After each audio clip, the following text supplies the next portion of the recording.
Welcome everyone to the sixth summer school lecture series. And today we are fortunate to have Dr. Matthew Dixon, Dr. Igor Halperin, and Dr. Paul Bilokin, three stalwarts in the area of quantitative finance. And I'm very excited about their new book, Machine Learning in Finance from Theory to Practice. So a few months ago, when Matthew reached out to me saying that they're coming up with this new book and they sent me an early version of the copy, I actually spent a whole weekend just kind of going through the various chapters, and I was fascinated with the depth and the breadth of coverage of various topics. As most of you know, I'm a big enthusiast in machine learning and finance, and this was amazing to kind of see such a rigorous effort to put together a compendium of current use cases and the state-of-the-art techniques in quantitative finance and machine learning and bring it to the world. And as all of you know, Matthew, Paul, and Igor are practitioners and academics. So it's kind of a pleasure to have all of them kind of come together and put in this amazing thoughts and put together this amazing piece of work. So welcome, Paul, welcome, Matthew, and welcome, Igor, for this summer school series, and we are excited to have you in today's guest lecture. So for people who are joining us for the first time and who don't know anything about QuantUniversity, QuantUniversity started out as an analytics advisory in 2013, and we primarily focused on the intersection of data science, machine learning, and quantitative finance. And most of our work has been in the B2B space. We work with regulators, we work with asset management companies, credit rating companies. We come from various perspectives. Sometimes we go in and do technology due diligence. Sometimes we go in and help, clean up some of the infrastructure-related issues when you're productionizing machine learning and data science algorithms. But we also come in as experts in various areas and specific topics, and we help our clients work on various issues. And as the field of machine learning grew, there was a gap in terms of professional education for the workforce, wherein people had the domain expertise, but they were looking for ways in which they could bridge that gap between what was actually happening in the technology world, from machine learning, data science, and all the cool things which the Silicon Valley was coming up with, and actual applicability for financial use cases. So we came in and we started putting together programs. In the last year or so, we have been expanding our programs from a B2B space to a B2C space, and we are offering various programs both in Boston, New York, San Francisco, and also various parts of the world. And since COVID-19, we have gone online, and I'm fascinated to see the engagement amongst all the audiences from various parts of the world. And I'm very pleased to have you all join us for today's session. And for the next 2 hours, we're going to have 3 lectures. We'll primarily focus on the whole aspects about the expertise Matthew, Igor, and Paul bring to the table. One will be on deep learning and equity portfolio modeling, which Matthew will lead the session, and then Igor will lead a session on reinforcement learning, and then Paul will lead a session on stochastic filtering and MCMC in finance. So if you're interested in joining us for future sessions, please look out for additional details at qsummerschool.splashthat.com. We will be sharing these slides. If you have registered, we will be sharing those slides and the video of the event after the session. And we also have an autumn school coming up. We are excited to partner with Premier, and we are going to be offering a FinTech bootcamp, which is going to be looking at the 8 facets of FinTech after COVID-19. And we are going to continue offering some of the programs we've been offering in summer, and some new programming will be announced in a little bit. So if you're interested in any of the specific offerings, you can go to qfintech.splashthat.com. Okay, so without further ado, I would like to introduce our eminent speakers for today. So Matthew, so I must relay that Matthew and we met many years ago at a conference where we were speaking at the same event, and we had briefly discussed some ideas. And I'm so glad that this whole thing came together, Matthew. I kind of still remember we meeting in San Francisco and discussing various ideas. And last year, we were at the blockchain analytics event in North Carolina, and we had done some research on QTrack, which was our way of using blockchain as a way of tracking models, machine learning models. And it was great to meet with co-researchers working on various areas in blockchain. And I again had a chance to meet with Matthew.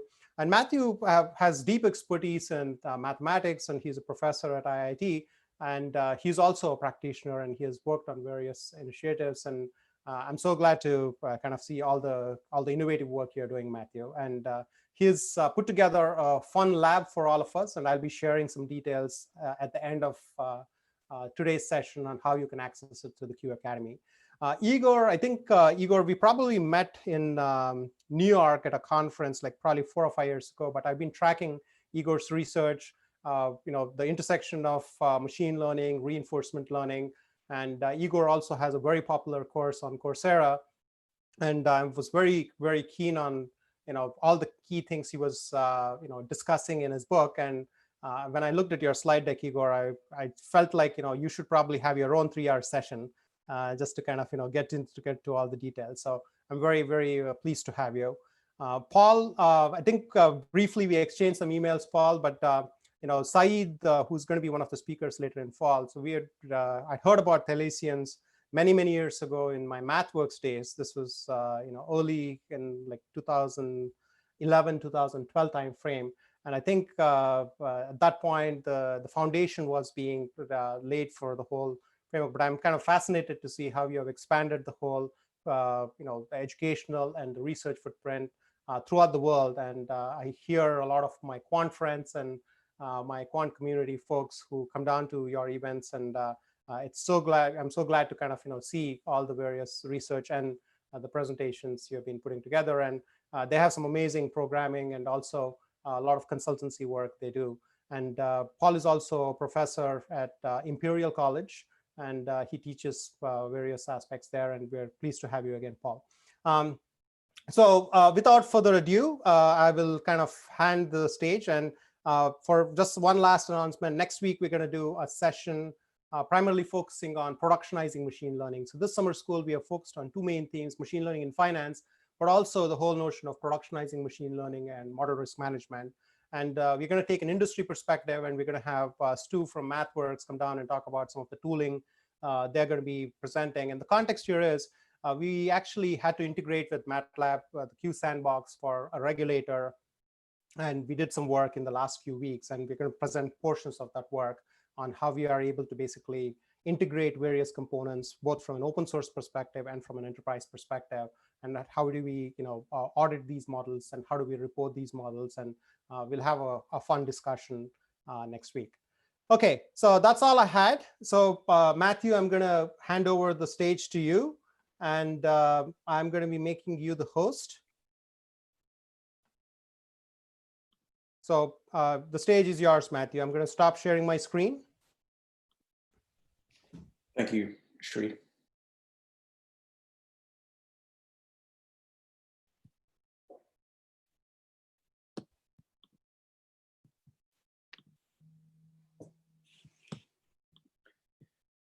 And you should hopefully see a slide in front of you now that says Deep Learning and Equity Portfolio Modeling.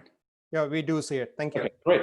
So thanks very much, and thanks all of you for joining in these unprecedented times. I'm going to speak for about 30 minutes and then hand over to Igor, and finally we'll hear from Paul. Now, there is a repository here at the bottom which is not in the Q Sandbox. I will be mentioning the Q Sandbox. This is more of a sort of quasi-lab than a full-on lab. There will be a pre-recorded lab that you'll be able to access shortly in the coming days that will have some guided discussion around some of the notebooks. So I will be referring to some notebooks that are in the Q Sandbox in this session, and they come from chapter 5 in the book, Machine Learning in Finance. And some of this work will appear in the SIAM Journal of Financial Mathematics, a joint work with Nick Paulson at the University of Chicago. So what we're going to see is, in fact, part of chapter 1 of the book. And chapter 1, or part 1 of the book, is really dealing with cross-sectional models that appear in finance. And one of those key areas is equity factor modeling. It's kind of the bread and butter of asset management. And if you're a computer scientist, I think it's very interesting to learn more about these. If you're a seasoned quant, we'll go into the details of deep how you formulate these models, look at the results. And in particular, we're going to put an emphasis on interpretability. And the message so far has been that neural networks are not interpretable. And we're going to show that there's in fact a rich algebraic structure which lends itself to interpretability. And then we'll look briefly at interaction effects. And then I'll hand over to Igor, who's going to talk more about reinforcement learning. And then because what we're doing when we put machine learning in finance is we don't have a clean slate. We have to think about the existing models, the existing frameworks, and we have to build into those. Some of that works, some of it doesn't work very well, but it's not enough to bulldoze it. And Paul's going to talk a lot about things that have worked very well in much more mathematical detail than Igor and I. So the book is out, and as I mentioned, there'll be a 1 hour pre-recorded session, and there'll also be some additional resources at the end of this presentation if you're interested. But I will, as I said, be referring to some of the Q Sandbox notes. And if you jump in and you have the book already, you can open chapter 5 and you'll see many similar concepts. And you might like to read chapter 4 first. You can skip 2 and 3, and I recommend reading chapter 1. So read chapter 1, then read chapter 4, and then move on to 5 would be the best set of reading material for this session. Now, the model that we're going to consider is fairly well established, and it's called the Barra fundamental factor model, developed by Professor Barra, who's unfortunately being discredited, but nevertheless, the model itself is a mainstay within the industry. MSCI Barra, for example, produced such a model. And the idea is that there is inputs and there are outputs. And this is purely a cross-sectional model. And each period, there is fitting between inputs, which happen to be fundamental factor exposures, and then a set of outputs, which are a vector of n returns, asset returns. In fact, they're what are called excess returns. They're returns against an index. And the unknowns here are the factor realizations, the f of t here. So there are k factors or fundamental factor exposures for each observation at each time point. And at each observation, there is a corresponding asset return or an excess asset return. In this case, it will be monthly, but it sometimes is quarterly return. And there is, of course, an error. And in typical models, this is, of course, is a linear model here. You could fit this model with a linear regression. The idea is to in fact do that and to make an assumption about the error. And how you decide the error properties really differentiates the different models. You could assume, for example, without getting into statistics here, that the model error is homoscedastic. That means that it doesn't depend upon the asset itself. So for each period, we're going to see a model being fit, and then we throw that model away, and then we start again in the next period. So it's purely cross-sectional. You could argue, why isn't it panel data? And that's not the way that it's done. It typically is done as a sequence of cross-sectional models, each model being independent. Okay.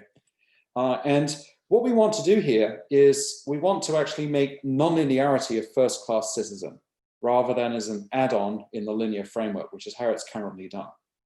And there are many advantages to doing that, which I'll get to in a moment. But the idea is we want to, in fact, find a map between these factor exposures, the B of t, and the asset returns or the excess returns. And there'll be some error distribution that we don't necessarily know, and we're not going to make any assumptions about, other than it's IID, okay? So everything here is IID. That's why we're dealing with cross-sectional data. There is no time series component, even though you see the subscript t. That's purely to indicate that this is, at time t, it's a cross-sectional problem.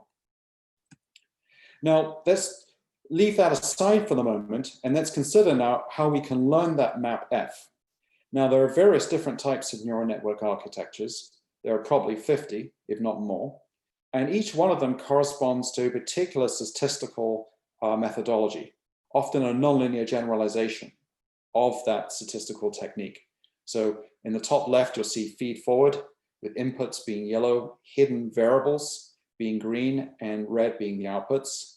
You'll see what's called an autoencoder on the top center there, which essentially is a form of what's called principal component analysis, only using projection and is nonlinear. And that's essentially a way of compressing data, projecting down onto a small number of variables indicated by the number of green circles there. Then there, of course, there's convolution, which can handle different time scales in the data. So you might have data which is, say, high frequency, intraday versus, say, daily. Then the convolution is very good at multi-scale modeling of the data. It corresponds roughly to wavelets. And then there are a whole host of other techniques which we're not going to see in this talk, but are covered in the book around time series modeling and extending various different types of time series technique, in some cases to non-stationary data, where the data is, the properties of the data are changing over time, which is very important for finance. So in supervised learning, we're going to learn the map between a set of inputs. We'll call that, in the general sense, X. And we're going to learn, and we know the outputs since it's supervised learning, of course, and we have a set of P, what are called features, or they're often known as covariates in the finance literature. We have a lot of fun sort of mixing various parlance between the machine learning and the finance world. And so you may hear me say covariates, you may hear me say independent variables, you may hear me say features. And interestingly enough, if you turn off the activation in a neural network, and I'm assuming here that people are familiar with neural networks and deep networks, there's a lot of material about that. But if you turn off the activation in a feed-forward network, which is what we're going to use, you have a linear model. We can see that quite simply. This is a two-layer model. Each layer is an affine transformation, so it's a Wx plus b, a weighted multiplication plus an intercept. And then there is a sequence of these affine transformations. And of course, a composition of affine functions is itself going to give us, in this case, an affine function. So in fact, we have an affine transformation. There's nothing nonlinear if you turn off the activation. So that's actually very helpful, because when you're trying to adopt these models in finance, what you're trying to do is you're trying to show how they compare against linear models, which are the standard. It's a little bit like taking a petrol engine car and then running a hybrid vehicle alongside it. You can understand the added advantage or efficiency of having that battery, yet you still have many of the features of the existing old model. And it makes it much easier to make that transition towards, if you like, the full electric car. So it's very helpful to be able to switch off the nonlinearity and see the results. And it should be consistent with what is currently done in practice. And then you just turn on the activation and you get all the nonlinearity of a neural network. And that helps you find bugs, sanitize the code, overcomes many of the obstacles which stop deep learning being adopted in many asset management firms. If you go to most asset management firms, they are not using deep learning. And it's still very new territory. And the reason is because a lot of money at stake, and a lot of people don't have the skills with a combination of finance and computer science and math. It's a very unusual combination. So what we're going to use here is a key insight that because when you turn the nonlinear the activation off, it's just linear regression. And actually, if you think about what coefficients are in linear regression, they are just model sensitivities. If I differentiate the output of the model, y hat, with respect to each covariate or variable or independent variable feature, what's interesting is that in effect, this gives us these coefficients. So the coefficients in linear regression are the same as the Jacobian. And so if we now take our deep neural network, which is a composition of semi-affine functions, if we have activation, so it's a fully algebraic structure. In simplifying cases, there's all sorts of rich algebraic structure in geometry associated with tropical geometry is one area. And certainly not a black box, and we're going to differentiate it exactly with respect to the input, not the weights. So it's not exactly like back propagation. And we're going to treat the sensitivity as a measure of importance of that feature. Now that only works provided that the variables are scaled to start with. Otherwise, you'll have misinterpretation. So what we're effectively doing is we're not interpreting the individual weights and the biases. This is the common misnomer with interpretability.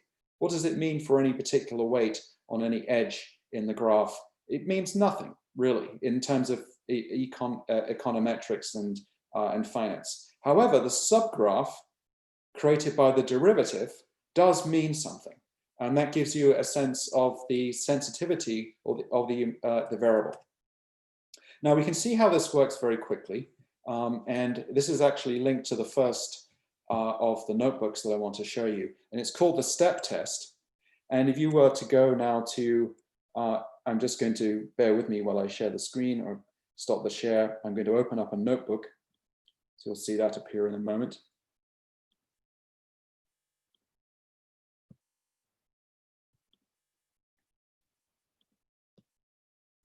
And you should now see a set of notebooks.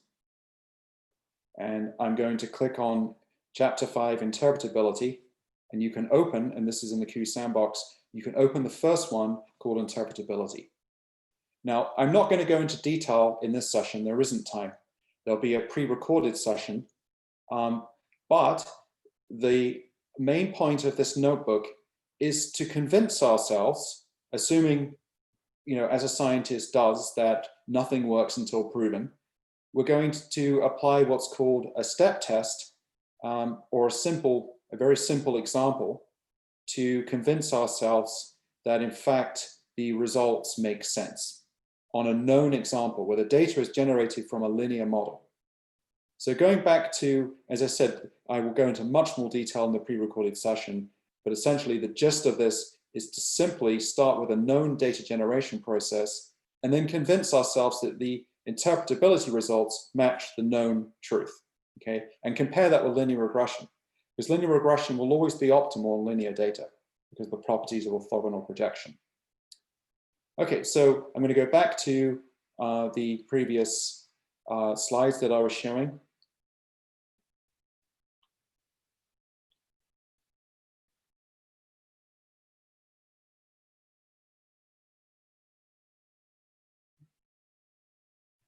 And Zoom has a habit of putting the most recent one at the very bottom. That's probably not what I want to share. Let's see. Should see. So you should see again the slides.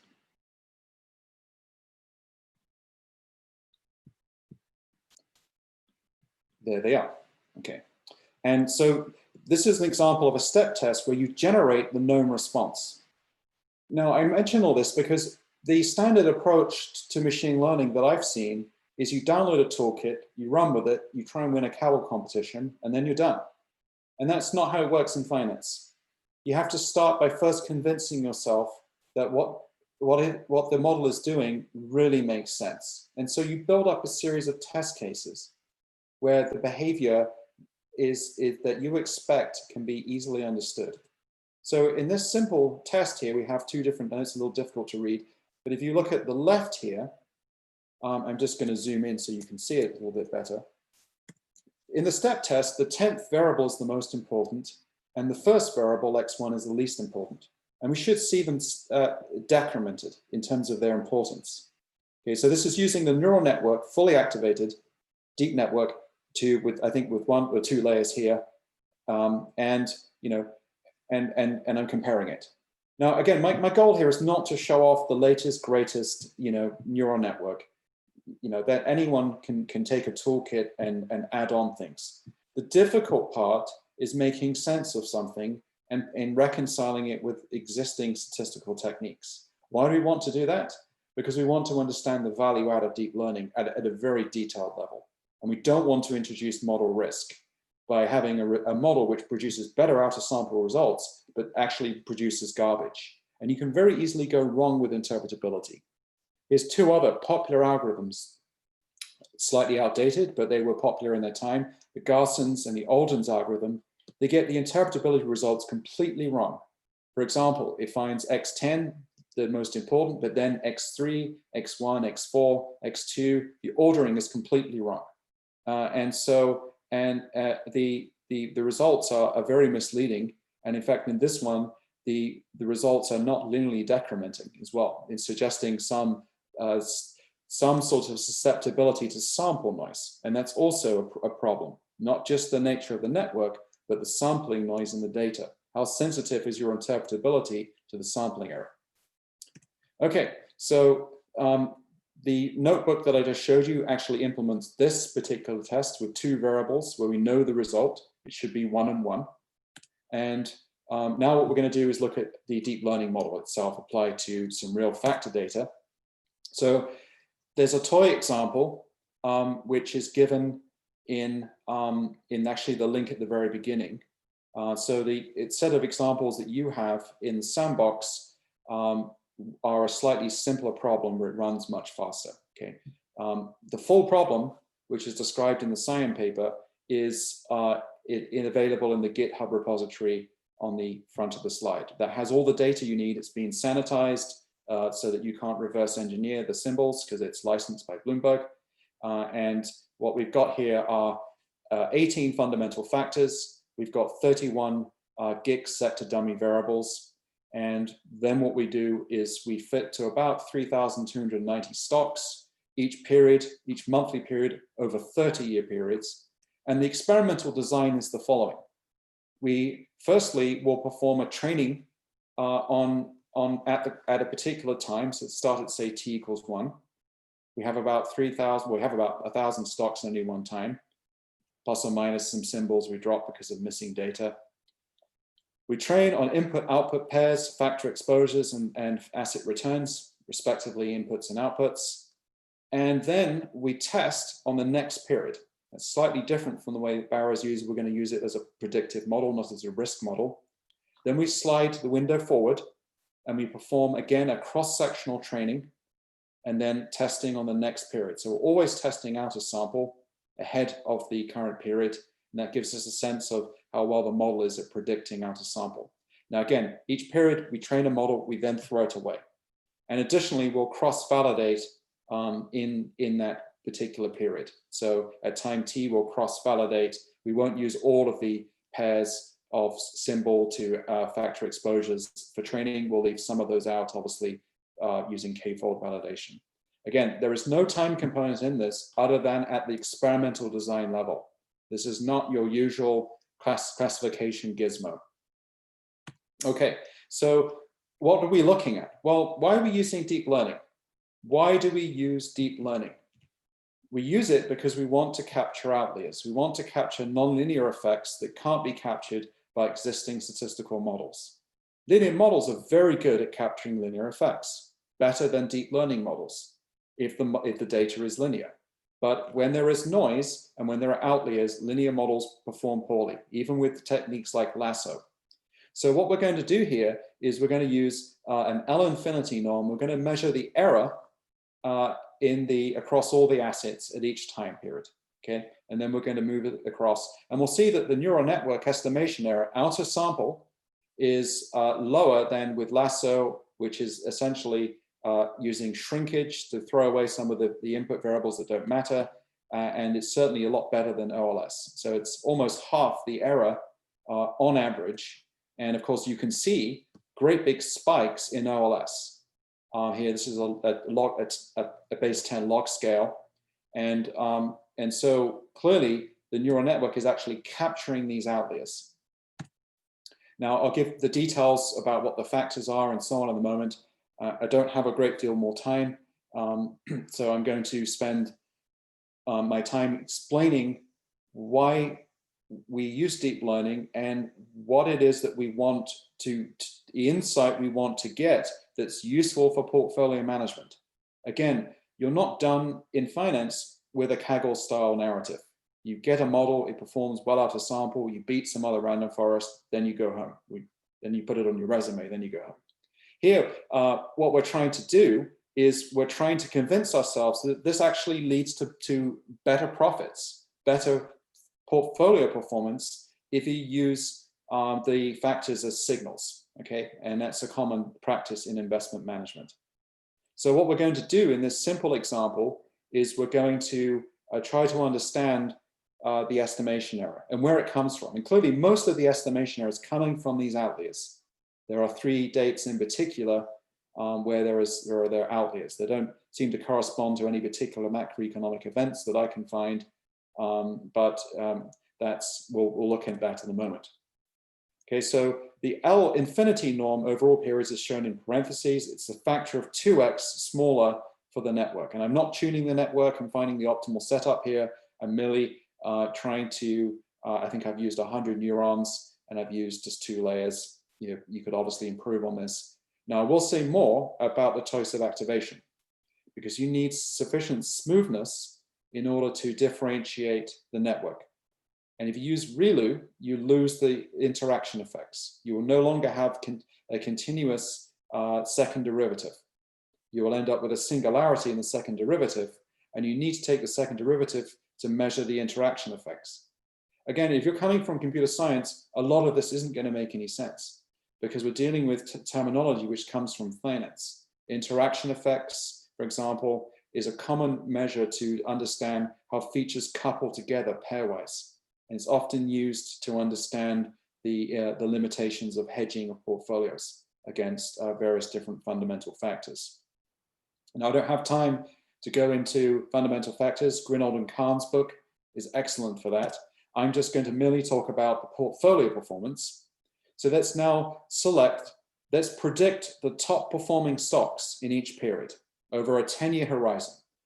Okay, so what I mean by that more precisely is I look at each month, I look at the next period, and I find that the top stocks with the highest predicted performance in any monthly period. I then repeat and repeat again over a 10-year period. In this case, the most recent 10-year period in the data set, which is about 2008 to 2018, okay? And what we're trying to show here is how the information ratio compares with OLS and with neural networks. We want a high information ratio. The information ratio is a risk-adjusted return.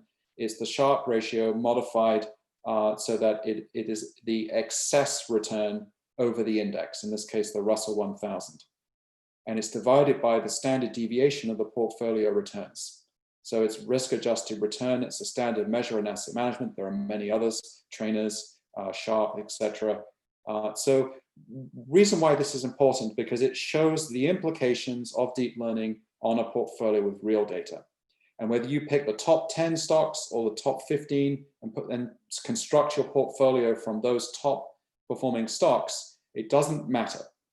The neural network is always performing best. I say ReLU gives the best result, but unfortunately ReLU has some limitations in terms of interpretability. So we're going to see a trade-off between interpretability and performance. The network we really want to use is the one with the tanh activation. That has slightly lower performance, still outperforms the linear models. And those are significant results compared to, I mean, they are non-trivial results, I shouldn't say significant. And these, we also see some random noise. If I just randomly select a portfolio, we'll see a little bit of positive bias there, indicating some maybe bias when I filtered out the data to remove missing values. But the most important part here is that we're seeing the effects here of tanh versus ReLU. Why does ReLU outperform tanh? That I don't know. Okay, but what I can tell you is that it could be there are theoretical results for ReLU actually that show that it has strong expressibility. Those are difficult, if not unknown, for tanh. So there is some theory to support ReLU, but remember, ReLU is not going to give us continuous interaction effects. So we lose some of the interpretability with ReLU, and again, we have to trade off that. We can live with essentially a discontinuous first derivative, and essentially try to use something like a soft ReLU or a soft plus function, which is an asymptotic approximation to ReLU, which is smooth, and that's actually the way to proceed. So what we do in the code, in fact, is we'll use an example of a soft plus function to approximate the ReLU function asymptotically. So it's smooth, but we still get the performance of the ReLU. Now I'm going to just finish up with a few more slides and hand over to Igor. So the information ratios are evaluated for equally weighted portfolios with varying numbers of stocks. And I've also shown the base case, which is if I just randomly select some stocks, what's the portfolio performance? There should always be a baseline, which is the random signal. And then the incremental value of a linear model, or the best industry practice. Admittedly here, it's, this is a bit of a straw man model. It's certainly not the type of production grade that you'll see at an asset management firm. This is a research study, but it is sort of representative in terms of the feature composition somewhat, and certainly the experimental design. Okay, so what I'm trying to show here is that there are sizable improvements, not just in terms of out-of-sample performance, but in terms of the portfolio performance. And that's ultimately the bottom line when it comes to financial modeling. And we now need to understand and explain. And we're going to spend the remaining time here now explaining from in the financial sense, and then we'll explain in the statistical sense that's more commonly associated with machine learning and statistics. So I want to understand here, what is driving the performance of the portfolio? Now let's first start by looking at the sector compositions, which the deep learning approach and the linear regression model pick. And we'll see that they're in some cases, they're quite similar, but in any one period, the weightings of the portfolios, so the weighting here is shown on the y-axis, x-axis is the time. Financials always turns out to be the most dominant sector in the portfolios, whether it's linear or whether it's OLS. But we'll see in some cases that those two numbers are quite similar in the mean, but they are clearly different when you look at the actual sort of distributions here. You look at the values. And I've indicated where that giant outlier is as well. And we're going to take a look at that, because that's where you remember the OLS had an outlier, and the deep learning model was able to capture that. And if you look at the sector tilts on an outlier date, we'll actually see very little. So what's capturing the outlier has got nothing to do with the sector composition, and indeed there's nothing interesting there that the deep learning model picks up on in terms of the different sectors. Okay, so what we're trying to do now is go deeper. So we've looked at the sector tilts. Let's look at the factor tilts.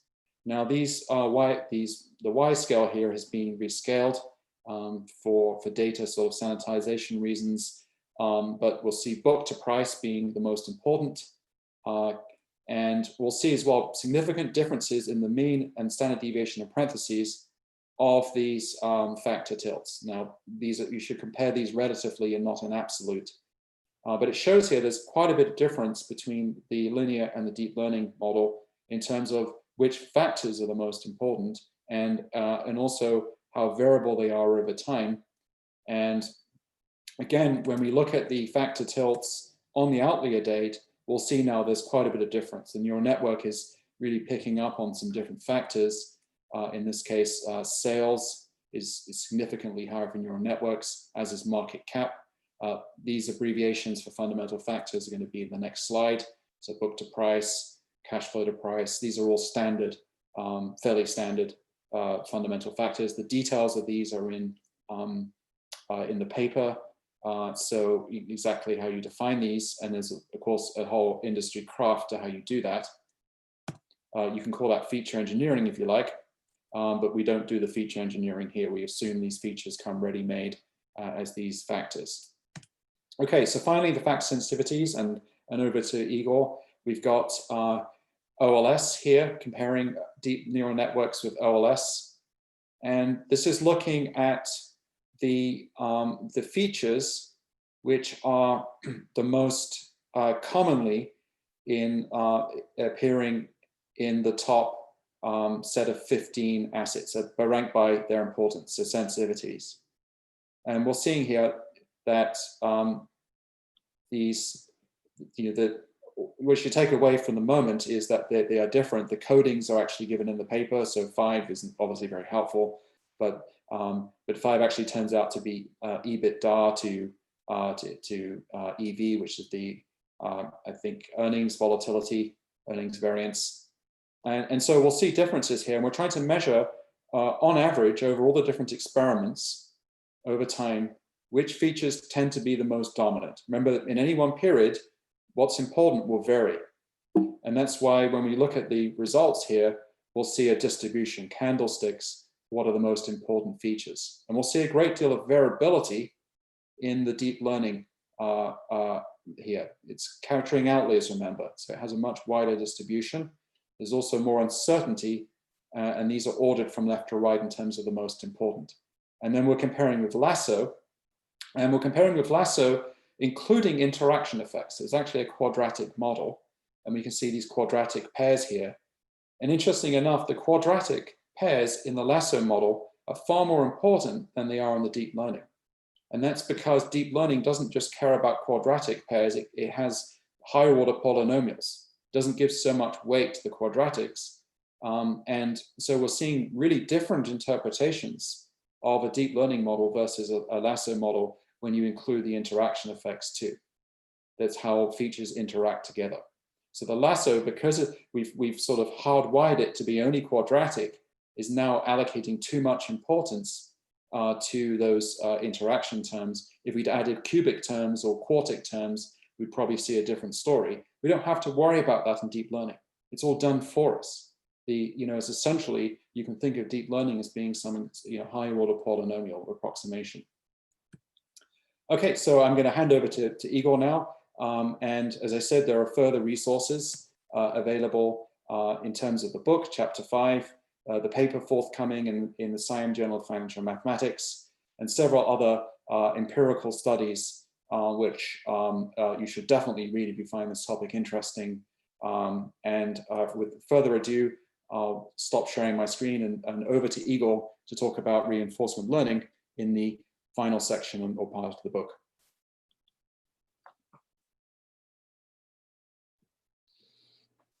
Thank you very much.